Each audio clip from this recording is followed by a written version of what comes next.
This is Suzanne Wagner of the C.G. Jung Institute of Los Angeles. In the next hour, you will view a conversation I held with Dr. Gerhard Adler, a widely recognized senior Jungian analyst from London. Dr. Adler is one of the most respected and influential analysts in the first generation to follow Jung. Gerhard Adler was born in Berlin in 1904 and took a Ph.D. at Freiburg University in 1927. He met Jung in 1928 and began a training analysis soon after that. In 1936, he emigrated with his wife and children to London because of the rise of National Socialism in Germany. Together with his wife Hella and others, he founded the Society of Analytical Psychology in London in 1945. Dr. Adler served as co-editor with Michael Fordham of the Collected Works of C.G. Jung. He collaborated with Aniela Jaffe in the editing and publication of the 2-volume Jung Letters and later of the Freud-Jung Letters. This work took 26 years to complete. He practiced in London for 56 years and published some significant books of his own: Studies in Analytical Psychology, The Living Symbol, and Dynamics of the Self. He was a founding member of the International Association for Analytical Psychology and served as president of that organization. In 1977, Dr. Adler and his wife Hella separated themselves out from the Society of Jungian Analysts in London and formed an alternative training group, the Association of Jungian Analysts. In this interview, he comments briefly on this and emphasizes the importance of recognizing the most far-reaching and advanced discoveries of Jung. This interview was filmed on a warm September afternoon in 1976 in Palo Alto, California, where Dr. and Mrs. Adler were vacationing. Dr. Adler, can you tell me when you first heard of Jung or knew of him? Well, I first heard of Jung really rather late in my life, in my analytical life. I heard of him. I went to a lecture he gave in Berlin at 29, and that decided me to go into an analysis in Berlin, and I was there for a year. And then my analyst felt that I really should go out to Jung, that he himself had just been out, was a beginner, and so he felt I was too much for him, of a problem. So I went out to Jung in 1930. And started analyzing with him. How old were you at that time? Oh, how old was I? I was 26, 27 at the time. And I still remember my very first experience with Jung, which was quite decisive for what happened later in the whole analysis. You know, I had what one calls an initial dream. And my initial dream was quite impressive to me, and it was of a large landscape, a large map of India, not a map of India, you know, with that typical triangular shape. And in the dream I landed, I think it was on the East Coast, and set out on a journey to Tibet. And it was, now how did Jung react? See, he could have analyzed the dream and did every kind of analytical interpretation. What he did was, he just got up, fetched a large atlas, put it on a chair, knelt down in front of the atlas. I knelt down with him, and there was the great master and the very anxious beginner, and we looked at the map. You see, and he thought, well, now, where did you go? Where did you go? And it taught me something which then became more and more important in the course of my whole analysis and my whole understanding of Jung. And that really was what Jung calls the reality of the psyche, how real he took it. And I had another experience which taught me a lot about how Jung took the psyche. You know, during one interview, he was called out very urgently by some patient on the telephone. And that patient was apparently flooded by influx of archetypal images and didn't know how to deal with it. She really felt in a schizophrenic state. And said, well, you know, I'm tossed about, I'm in a little boat on the ocean, I'm tossed about, I don't know what to do, I'm helpless, I'm just tossed about. And you know what Jung said? He said, look, you reef your sails, you lie down at the bottom of the boat and wait until the storm is blown over. And that was that, you know. And of course, she survived, you see, but how real he took that was so impressive. Yes. So your relationship with him began in 1930, and That's right, you yes. saw him. I saw him, regularly. and this was the great jealousy of people. I saw him 3 or 4 times a week. See, later on, he used to see people once a month, once every 6 months, you know. But I had a real proper analysis with him, and he also insisted on my working with Toni Wolff at the same time. So I had really analysis every day. And I found the analysis with Toni Wolff extremely valuable. So Jung was concentrating more on the archetypal side, you might say, and Toni Wolff was very much interested in the personal side. So it was a lovely cooperation between the two. And Did I read something that you wrote once about having a dream about Toni Wolff that, in a way, brought Jung's relationship to her up in your analysis, and in a way it embarrassed you? Well, that was another. Actually, when I talked about the initial dream of the Indian map, that was the first dream I had in Zurich. But when I was traveling from Berlin to Zurich, I lived in Berlin at the time, I thought, well, now I must really have a big dream. See, I traveled overnight. Now I must have a big dream. And I had a big dream. It was about Toni Wolff and Jung. And Jung did not really like it. One felt that because he didn't really like to be talked about and having his relationship so widely known. But you know what he said? That, well, I think that means that our analysis will go deep. He took it very well, but you know, he didn't really like it very much. But he took it in an extremely constructive way. Were you working with her at that time? When you had the dream? This was just my first dream, yes. That's, you know, no, I wasn't working with her at the time. Actually, Toni Wolff was one of the most lovely persons and one of the most creative influence, of course, in Jung's life.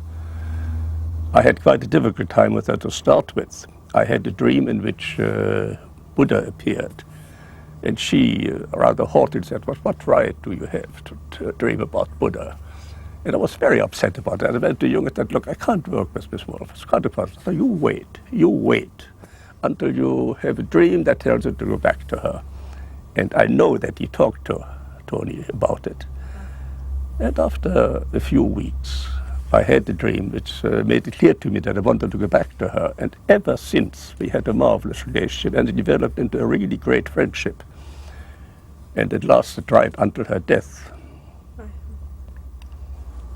Her death was a great shock. Well, it was, of course, a great shock. And I had a very strange experience. She died in 1952, wasn't it? And my wife and I had decided to go to Israel to visit my great friend Erich Neumann. And somehow or other, my wife had the intuition that it wasn't right to go to Israel, that there was some problem. And so we decided to use the I Ching oracle. And it made it quite clear that it would be wrong to go to Israel. And so we said, well, now what now? Because we had the space of 6 weeks, which was quite difficult with small children, but we had arranged for all that. So we decided to make another game. And we had the intuition, or rather my wife had the intuition, that we might go to Zurich. That after having worked with patients for all that time, that it would be just as well that we looked at our own dreams a little bit again. So we again threw a game about Zurich, and it was absolutely positive. It's right to cross the Great Water and to see the wise men and so on. And so we went. We wrote at the same time. My wife wrote to Emma Jung, with whom she had worked a great deal, and I wrote to Toni. And she wrote back immediately, oh, now you are coming, how nice to have some unneurotic people. Little did she know. But anyhow, I worked with her every day.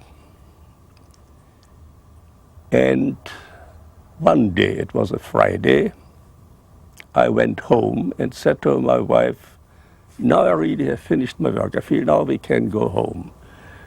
I really have achieved here what I went out to achieve. And Toni had offered me an hour, another interview next day on a Saturday. I said, well, Toni, you take it easy. We want to go to the Rigi, so I won't come tomorrow. But I had the feeling, really, my work was finished, and it was a marvelous hour. She was so full of laughter. We were both in a very good mood. Well, we went to the Rigi very early Saturday morning, and when we came back on Saturday night, we found 3 telephone messages that she had died that night, which was, of course, a very shattering experience. But that really made it quite clear why we had to go to Zurich instead of Israel. I would have never forgiven myself if I had been in Israel instead of in Zurich. And then Professor Scher, gave the funeral oration, and in order to do that, he asked people to give him some note. The people who had known Toni to write a few words. I wrote a few words, which actually then quoted literally in his oration. But people were so amazed. Why are you here? What do you here? We had kept very quiet. We didn't want to see anybody during that time. What do you here? Well, anyhow, that was, I think that really, in some way, was a confirmation of the relationship. But yes. It made a very deep impression on both of us. How the I Ching worked. That it really or not I Ching, how fate worked. That we really felt we had to go to Zurich. And how your wife's intuition works. Well, she is, of course, my intuition, and I always believe in the words of the Bible, and God says to Abraham, in everything that Rebecca tells you, follow her words. You see? You have a Rebecca. Yes.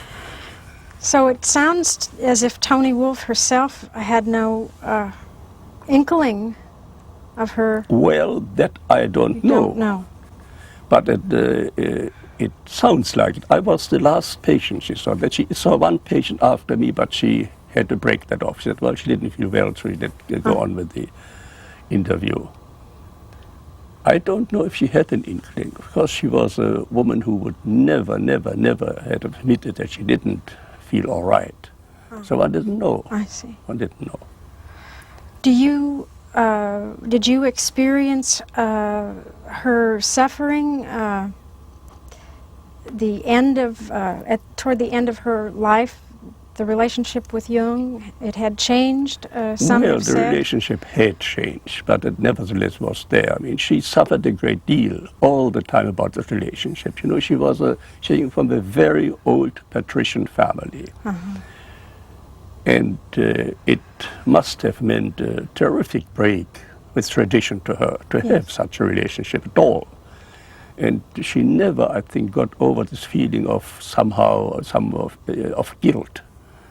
She took it very, very seriously. But I know that even towards the end of her life, there was still a very good relationship between Jung and herself. I know, for instance, that Jung, in his dedication copy of Answer to Job, wrote some very warm words, and actually wrote into it, I have to translate it, unasked dropped from heaven, ungefragt vom Himmel gefallen. So, I think naturally the relationship changed, the relationship do change, but it existed. And did you see Jung at that time also? Oh yes. On that visit? Yes, I did see Jung. See, at that time we had already started on the Collected Works, and I saw Jung quite regularly. If I may go back to my early days of analysis, after about 2 years, I had a dream in which Jung had died. And I was in his house in the antechamber where he was laid up. And I paced up the room, very depressed, very unhappy. And suddenly my feeling changed, as if I pulled up my socks and, well, all right, he's dead now, it's for us to go on and work. I told Jung that dream, and he said, well, all right, now you can see patients. You're ready to see patients. Yes. And a few days later, he sent me a patient. You know, things were very informal in those days. Of course, we didn't have any formal training of any sort. And I have very often wondered if that wasn't the best way of becoming an analyst, just simply through your own personal experience. But then, of course, one had the personal experience of Jung, and I don't know if any training could ever have substituted for that. You know, if you want me to tell you a little bit more about my early experience with Jung, well, I went out to Jung in 1930, and it was quite difficult for me. I didn't have much money. Anyhow, it was difficult. And I went, of course, with great expectations. You see, to see the great wise man and all that. It was, I was convinced that everything would be full of archetypes, and that I, of course, would have immediately the great experience of Satori or whatever it was. Well, what happened was that it went very differently. I went for a term. You see, then Jung always made a long break between terms, and I went home after my first term, and I felt very disappointed because, well, nothing seemed to have happened. Nothing seemed to have happened because gradually I discovered that nothing had happened except that my whole life had changed. But in a way, you know, it was so hidden, and suddenly it was there, and all my friends immediately felt that I was a different person. So you see, Jung had this very strange, you might say, subterranean influence. Mm-hmm. And that, of course, meant a great deal to me. And after that, I didn't look out anymore for Satori or anything of that sort, but simply went with it. Mm-hmm. And another experience which I've never forgotten was, well, that was quite a bit later. It was actually in the autumn or winter of 1934. Jung gave his seminars, his very, well, they're almost a legend now, these Wednesday morning seminars at the Psychological Club, as it was then, in the Gemeindestrasse. It was a seminar on visions. And there was a certain Wednesday morning, and Jung had been at his very best, at his most creative and full of vital ideas, and I was very deeply moved and stirred up. And I went out of the house at the end of the seminar with two friends. Actually, two friends were Erich Neumann, who was my greatest friend, and Julian Neumann, his wife. And we all were very silent, we all were very moved. And I remember suddenly breaking the silence and saying, well, today he really has talked about all my problems. He really has given me so many answers. It really was as if the seminar was for me. And I never forget the rather indignant way in which both these friends objected. Well, what nonsense, he talked about my problems. Oh, well, no, it was my problems he talked about. You see, and this really showed that Jung talked on a depth which completely transcended personal limitations. That he really talked on such a level that personal boundaries were extinguished, and he really talked to everybody. I mean, I had many such experiences, of course, during my work with Jung, but just these few may give you some impression of it. I didn't know that you were so close to Erich Neumann. His death came early also. Oh, it was a terrible shock. Yes, we were friends from our student days on, but before our student days, because his wife was a great friend of mine, and so I knew him We had been friends for many, many years, and of course during the war years we were separated, but when we met after the war years, it was as if we had never been separated at all, so close was the relationship. His death came as a great shock. He really was at the height of his creative powers. I always regret that his 13 erroneous lectures have not been translated into English. A few, I think, have, because I think they are his most beautiful and most creative piece of work. And he had just rendered his erroneous lecture and went to a holiday in Switzerland, didn't feel quite well, that was all. Came to England, as he usually did, to visit us. And there he felt worse. And then it turned out that he had cancer, and he died very quickly in 1960. He was 1 year younger than I, so he died at the age of, well, what would it be, 56, yes, 55. very young, really. You know, maybe it's because I'm so much younger, but I sometimes feel that during those days there were really very great men and women, very great individuals, and that as the generations come along, there aren't so many great people with genius connected with Jung's work. You mean with Jung's work, you don't yes, mean Freud, for instance? No, I don't mean in general, I mean connected with Jung's work. Sometimes I worry about the future. Do you ever feel that way? Yes. I worry about it and I don't worry about it. I worry about it in the sense that there are, as you quite rightly say, very few great creative people. I don't worry about it in the sense that I feel more and more that Jung's influence is growing, and sometimes in an almost subterranean, hidden way. But one feels it growing, and that, of course, is most important. I mean, nothing could be more important than Jung, his work itself. And when you say that there were so many great creative people, I'm not really sure. There were people around Jung. There was Richard Wilhelm. There were people like Heinrich Zimmer, Yes. Kareni, and so on. But none of them really had a direct impact on the development of analytical psychology. No. They were all friends of Jung, and in that sense they had an influence, just as, for instance, Pauli had. But Jung was really a law to himself, and the world to himself.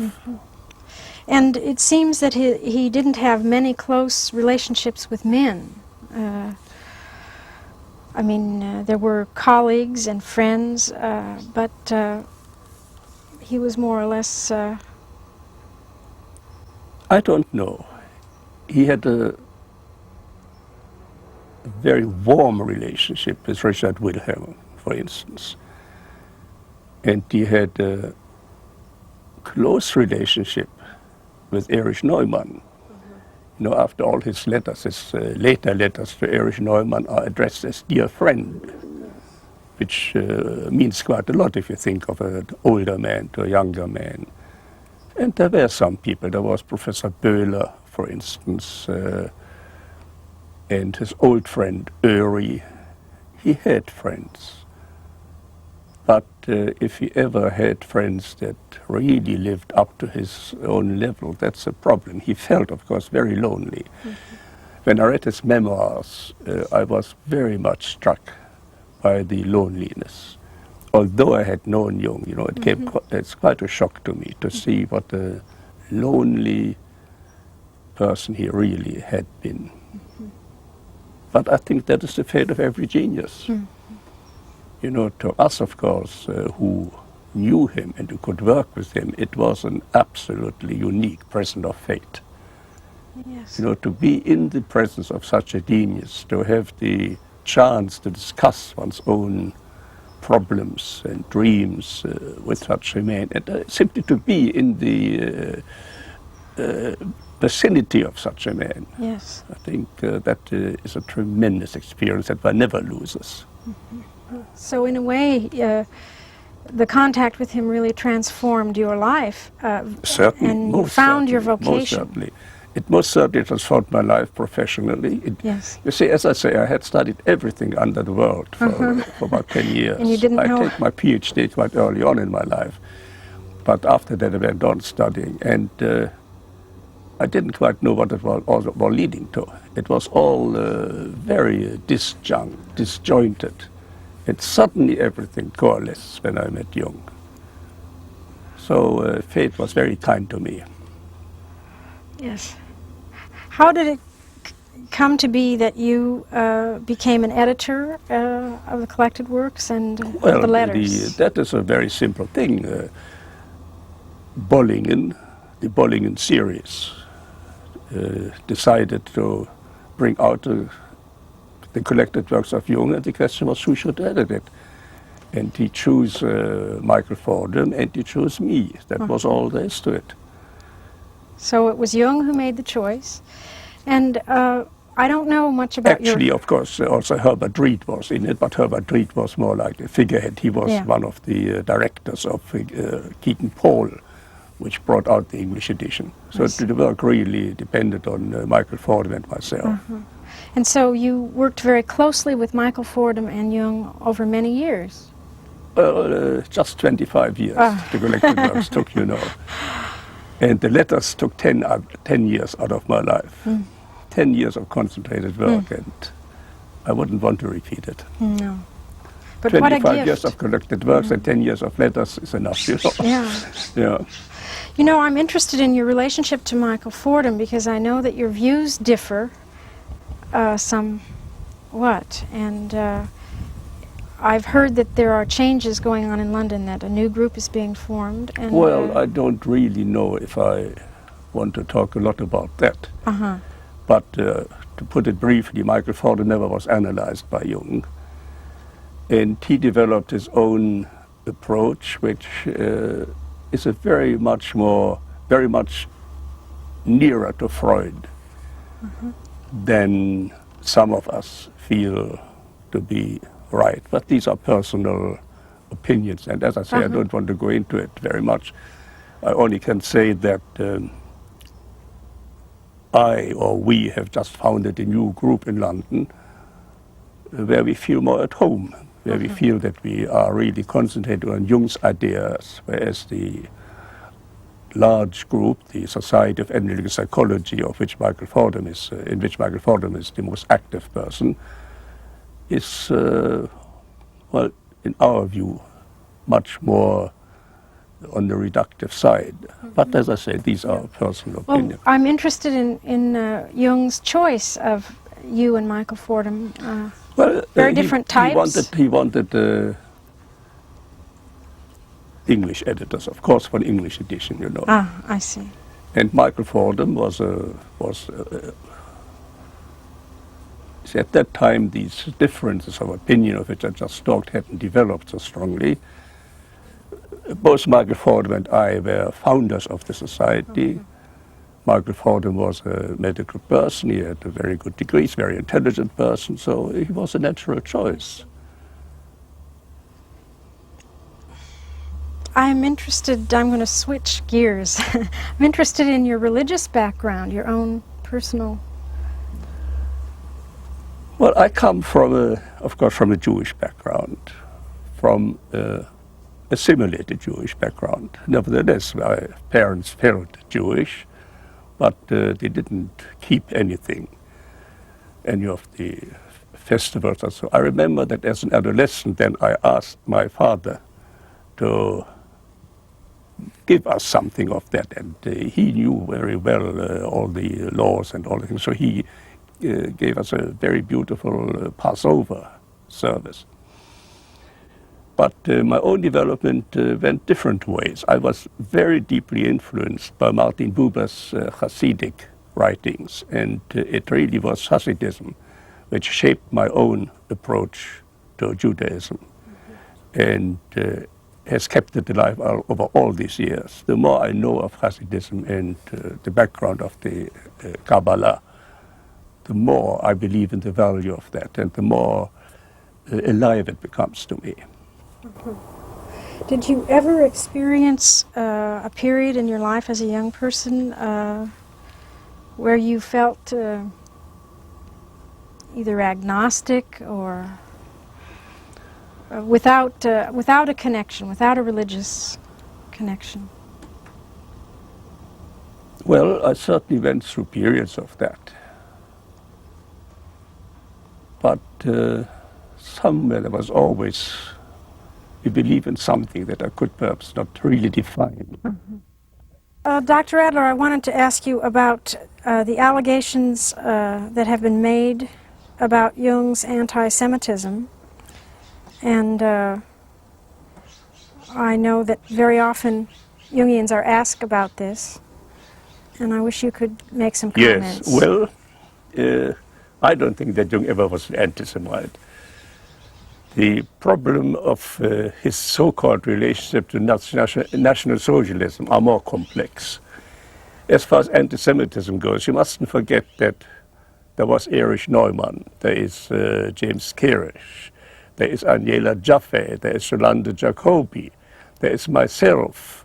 So some of his oldest pupils are, after all, Jews, and it meant a lot that he asked a Jew to be one of the co-editors of his collected works, and then asked a Jew, two Jews, because Aniela Jaffe was also in this committee, to edit his letters. So that in itself, I mean, is quite a clear indication of a so-called anti-Semitic attitude. National Socialism, well, that's a little bit more complicated. You mustn't forget that Jung's basic idea was that of the archetypes. And at the beginning of National Socialism, he apparently felt that there was something archetypal happening that could be of some value. I mean, he very quickly lost that illusion, and he wrote his article with the title Wotan, which was very badly received by official circles in Germany. But what happened was that he accepted the presidency of the International Society for Psychotherapy. And some people felt he shouldn't have done that because the society was very largely run by Germans. And he wrote one particular article, which appeared in 1933, I think, or 34, I'm not quite certain now, where he talked about the differences between Germanic and Semitic psychology, which were really not very, let us say, political, which were ambiguous. And I know that Erich Neumann, that James Kirish, I myself, we were all very upset about it, and we all wrote a long letter. One of his answers to a letter of mine is published in the collection of letters. And Jung himself was quite surprised about the reaction. But undoubtedly it was a mistake of his. He was really somehow caught up in this idea of Blut and Boden, you know, of blood and soil. He thought an archetype, a creative archetype, was at work. But you know, psychologists are very often not good politicians. It's interesting to remember that Freud was very much pro-Kaiser in the First World War, that he thought that Wilhelm II was the great man and so on. They are sometimes quite unrealistic about these things. But this particular article created the impression that Jung was more friendly to National Socialism than he really was, and that he had some anti-Semitic tendency, which he never had. But the whole thing then came to a head at one of the Eranos meetings after the war, where Rabbi Bach, the chief rabbi of Germany, who had refused to leave Germany and rather went his congregation to Theresienstadt, but survived it, where Jung asked to see Bach, and Bach rather attacked Jung or criticized Jung for what he had done. And Jung said, well, I think I slipped up. And Bach said, well, that's what I want to hear. Now things are all right. And they shook hands, you see. So Jung really felt afterwards he had slipped up. He had slipped up, but this does not mean that he was a National Socialist or that he was friendly to National Socialism at any of the later stages. He was absolutely disgusted. You were in Berlin in the early 30s and you left in 36. Yes. What was going on in your own experience there as Jewish people living in Berlin? Well, I'll tell you something. I was from my early adolescent days on a convinced Zionist. And as a Zionist, I was always quite clear about the fact that anti-Semitism, that the growth of National Socialism, which one could of course watch all the years along, would in the end lead to what it led. So I was not surprised.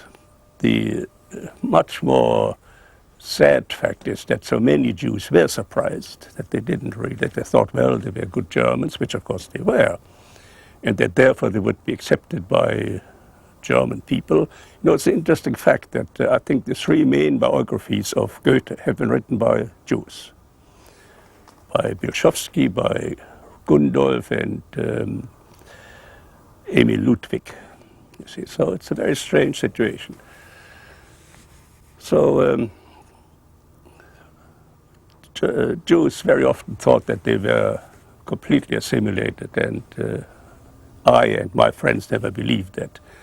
So when the 1st of April 1933 came, I took my son out of Germany that very day and brought him to England, which meant to me that I was going to come to England. This was my first step to my immigration. I mean, that was quite clear to me on the very first appearance of National Socialism. I personally was very lucky. I hardly suffered. Of course, one had all the unpleasantness, but there was no yellow star at that time and so on. And I prepared my immigration over all these years. I traveled forward, backward to visit my son, and one could take a very small amount of money out. So I could at least pay for the school fees of my son. And then I finally emigrated in April 1936. And how does it feel? You've been in England for 40 years now, and I suppose your roots have gone down deep by now. Of course they have gone deeply. And I never regretted having left Germany.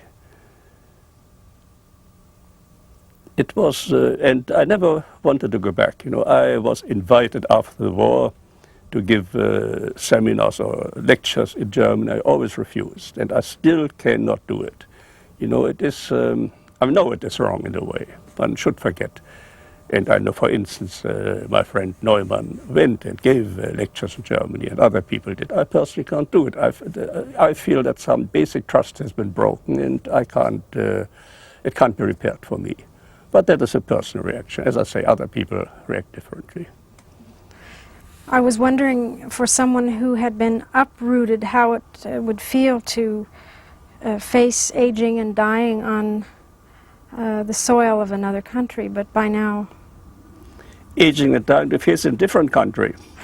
Well, dying we should all have to face in the end in a different country. Yeah. So I don't think that that is about, no, aging and dying in a different country. Why should that be different from aging and dying in another country? I think that is so much a personal affair.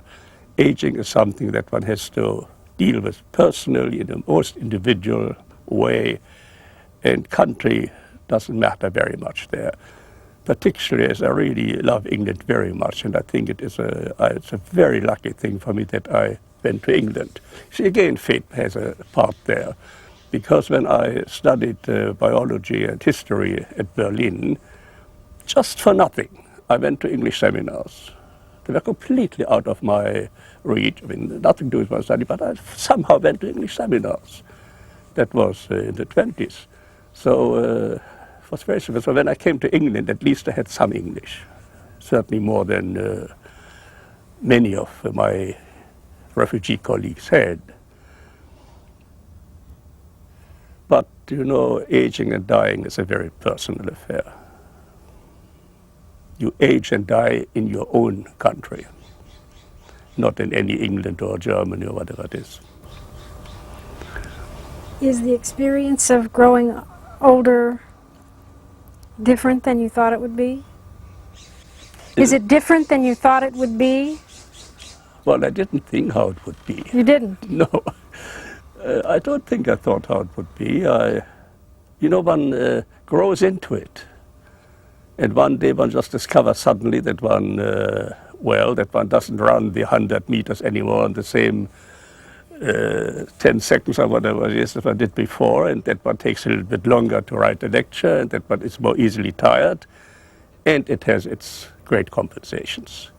If one knows something about analytical psychology, if one really has lived it and experienced it, one knows that aging has very, very great compensations. That it means turning inwards in a way that one would not know if one hadn't this particular experience. So, no, I didn't think about aging. Mm-hmm. What goes with one's age, and Jung seemed to become more and more introverted in his later years and to go to the tower more. Do you find that happening to you, that you spend longer time alone?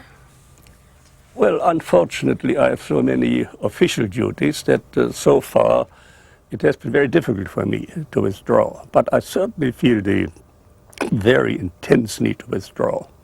And you may know that I am the president of the International Association for Analytical Psychology. I'm looking forward to the termination of my office next year, So, no, I definitely feel the need to withdraw more. And I feel big crowds tire me much more than they used to do. And that, of course, was much more the case with Jung. See, but Jung was so near the numinous that wherever he lived, he was really a law to himself.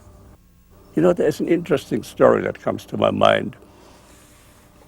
When I was first with Jung, I once made a rather critical remark about his types. I didn't quite like certain definitions. And Jung took that quite seriously, and he said, well, people always complain about my so-called lack of clarity or about my lack of precision, but they don't know what I really have to do. What I try to do is to put mirrors around a primal fire. And of course the mirrors don't quite fit at the corners. So, that was a very beautiful image. And it reminds me of what Niels Bohr said, the great physicist Niels Bohr. He said, you can either be correct or you can be precise. If you are precise, you have to sacrifice a certain amount of correctness. If you are correct, you have to sacrifice a certain amount of precision. See, this sort of complementarity is very important. I think Jung was on the side of truth, of correctness.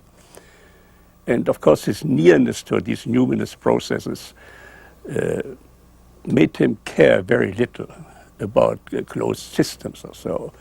Jung has been very often attacked for his lack of clarity, and he has been called unscientific because he experimented with such, in inverted commas, unscientific subjects like alchemy, to which he devoted a great part of his life, as you know, and to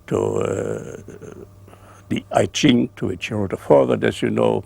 He learned that from Richard Wilhelm, or synchronicity. And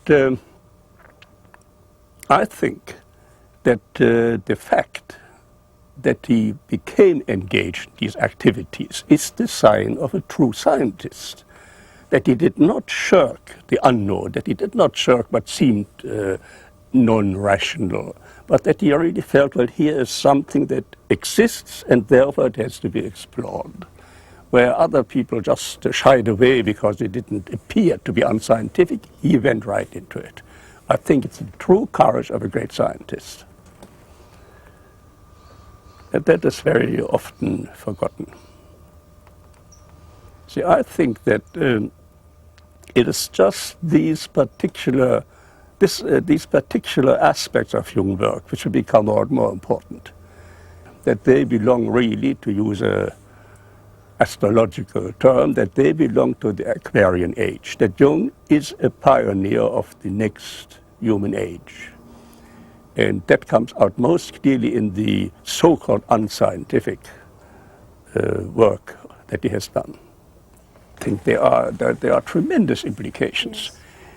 If you think of Jung's theory of the archetypes of the collective unconscious, they have opened completely new vistas with regard to the understanding of psychology, art, poetry, religion, philosophy, and they will go on working. See, they are the ones that I personally think will be most important. Psychotherapy, well, can be done in all sorts of ways. You know, I have a very great friend who is a Freudian analyst. And he is a lovely person, and that's what matters. You see, if he is a Freudian or if he's a Jungian, you know, I always have said I rather send a patient to a good Freudian than to a bad Jungian. You see, so I think that this is not the important part of Jung. Of course, it has been a terrific important part, but I don't think that that is the thing that will really be decisive for the future. See, if you think of the typology, for instance, if you think of Jung's idea of types, which is so often misunderstood as a description of, static states of mind, whereas in fact, of course, it is a very dynamic thing of the interdependence and of the compensation of different human aspects, of human psyche. If you think of his completely revolutionary definition of the symbol, with its creative meaning, based, of course, on his idea of psychic energy, with its final point of view, finalistic point of view, much more than a causal point of view. If you think of his concept of the reality of the psyche, of which I talked before, if you think of his concept of synchronicity, which really goes against the idea of a linear causal sequence. If you think of his interpretation of religious symbols, like, for instance, the Trinity or the Mass, you know, these are completely new approaches and give completely new understanding, as I think it also does for art and it does for poetry, although this is a side which has not sufficiently been explored, but a lot of work has to be done. See, I personally regard Jung's work as unfinished in the sense that it has not at all been exhausted, that there are so many aspects of it, so many possibilities contained in it, that it will take many, many years until we really can exhaust it, if I can exhaust it. What do you feel about the fact that there have been more and more training groups formed all over the world, and the international organization is now so large? Yes. Does this bother you? More and more organization? Well, what can we do? Yes, it does bother me in some way. But in another way, well, as I said before, we who had the great fortune of being analyzed by Jung, of knowing him, are in a different position from the younger generation who haven't known Jung.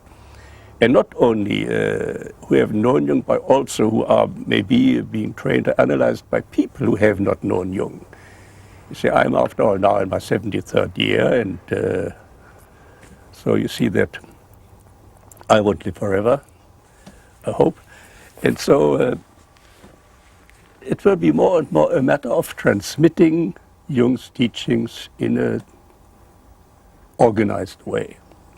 I have very often my doubts about that. I don't know really. I have a very ambivalent attitude to all these training groups. I very often wonder if the true training is not the personal analysis, the thorough personal analysis. And, that all the theoretical concepts can be read or transmitted in some other way. Do you see anything new in your work with patients now, in archetypal dreams, in material that's coming from the collective unconscious? Have you seen changes in that in the years of your working? I would find it difficult to answer that question because it varies from individual to individual. So I don't think so. In our time, after all, it's now a commonplace to say that our technological development is far ahead of our emotional, psychological development. And in that sense, people get more and more worried. I mean, there is a state of anxiety, to my mind. It's a state of general disorientation. And this is why people are searching more. And so perhaps the emphasis is more on that side, but it comes from the unconscious. And one thing that is very important is really Jung's emphasis on the non-rational. And I would say the non-rational in a different, I would also define it from a different angle, as Jung's approach to the eros side, to the yin side, to the feminine side. I mean, Freud had no concept of women. I mean, his idea of women was really just ridiculously incomplete. And a woman was an incomplete man, you know, that's that. And Jung's accent on the feminine, on the eros side, is tremendously important. And here, of course, again, he has taken steps many, many years before these things came to the surface. If you think of woman's libido, for instance, well, this is something that in a way is inherent in Jung, because he always emphasized the eros side and the importance of the feminine. So in a way you could say that all Jung's non-rational work is concerned with the feminine. You know, alchemy, it's the search for the fourth element, which is the feminine element.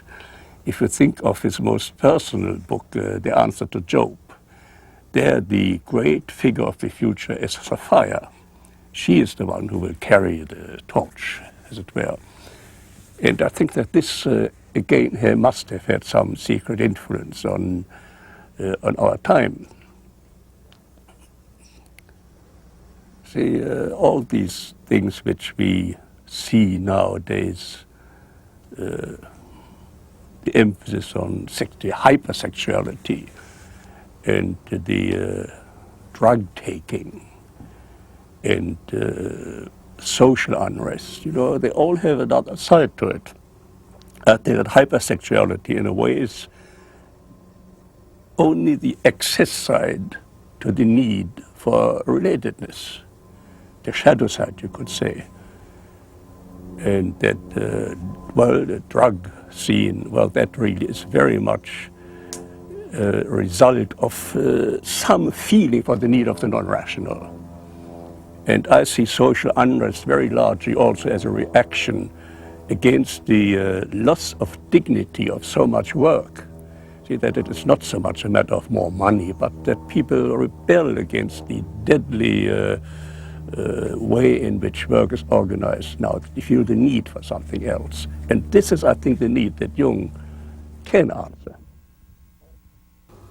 Do you feel there's a rise in mass psychology? Do you think that A rise in mass psychology. Yes, there is, of course. There's also a rise very much in individual concern. So if you have the one side, you also have the other side. It's a very strange phenomenon that books like the I Ching have become bestsellers, which of course also has its negative side. You know, people can't anymore decide if they have toast or white or black bread out for the eating. But still, there is also a serious, genuine concern expressed in that, you know, and that people have become so interested in books like those of Hermann Hesse, for instance, you know, which after all are very much expressing Jung's ideas. A rise in mass psychology, well, Yes, but only in the way, in the sense that there's also the compensation on the individual side. You know, I am reminded of a theory, of a sentence by Henri Bergson, who once said that electricity has surrounded us as long as the cosmos exists, but people discovered it only over the last few hundred years. And I think we can say the same about the psyche. See, the psyche has been there, after all the time, or anyhow, for many thousand years, but it's only discovered now. And Jung once said, well, the psyche is not in us, but we are in the psyche. And I think as electricity surrounds us, I almost feel that a larger psyche surrounds us. You asked me before if I am an agnostic. Well, this is my feeling, you know, that we are really surrounded and embedded in a larger cosmic psyche.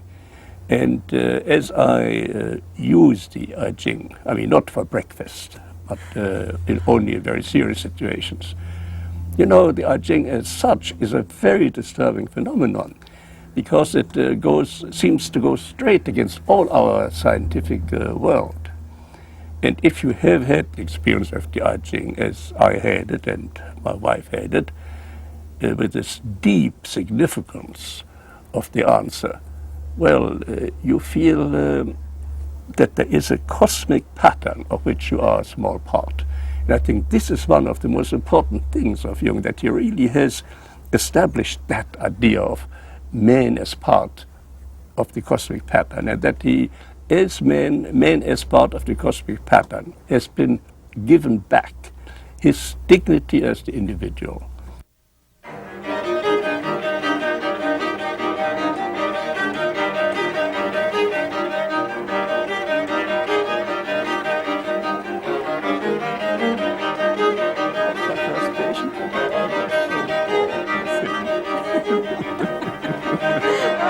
Yes. You know, things are very